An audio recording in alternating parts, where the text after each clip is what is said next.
Dragnet. Their job to enforce the law and preserve the safety of decent citizens. Decent citizens. Decent citizens.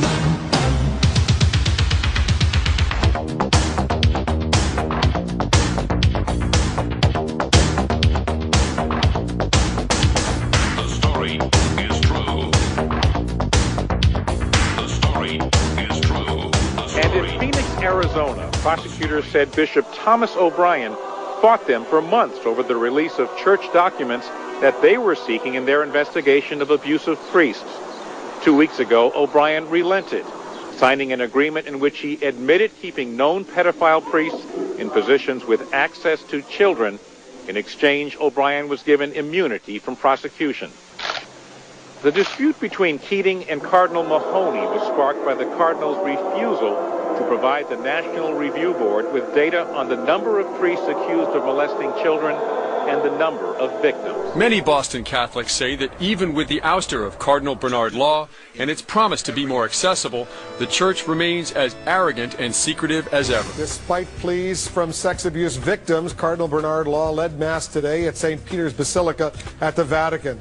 The former Archbishop of Boston now serves as archpriest at a church in Rome. Records show he knowingly moved priests accused of sexual abuse from parish to parish without disclosing allegations against Cardinal them. Egan now implicated in the latest crisis in a growing sex abuse scandal. The Hartford Courant obtained sealed court documents that accused Egan of reassigning priests after sexual abuse allegations were made and failing to report those alleged incidents to authorities. As part of his new job, he will be responsible for reviewing all sex abuse claims against the clergy, an issue familiar to Levada, whose archdiocese is facing dozens of abuse lawsuits. Members of the priest abuse victims group known as SNAP say Levada has shielded abusing priests. Daniel Walsh was appointed Bishop of California's Santa Rosa Diocese 6 years ago. In large part, his job was to restore trust in a church community rocked by sexual abuse. Church leaders and parishioners put their faith in Walsh because he had been outspoken about the church's zero-tolerance policy. But now, Walsh is the subject of an investigation that could lead to the first indictment of a U.S. Catholic bishop for failing to report an abusive priest.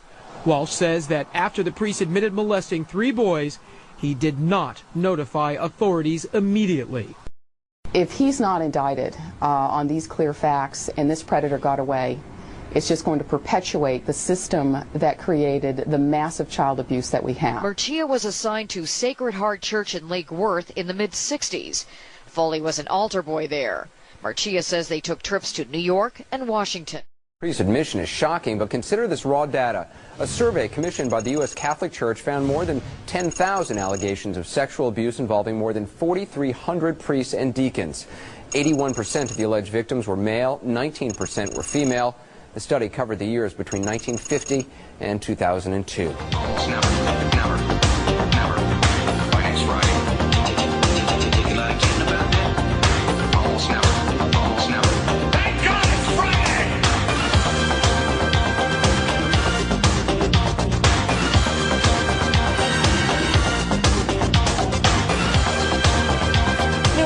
That 7 Catholic priests formerly accused of child molestation have been living in an Oakland seminary.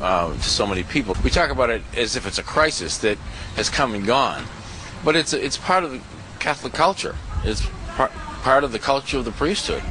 They're purportedly the most moral institution in the world, but they're evil. They're nothing but evil.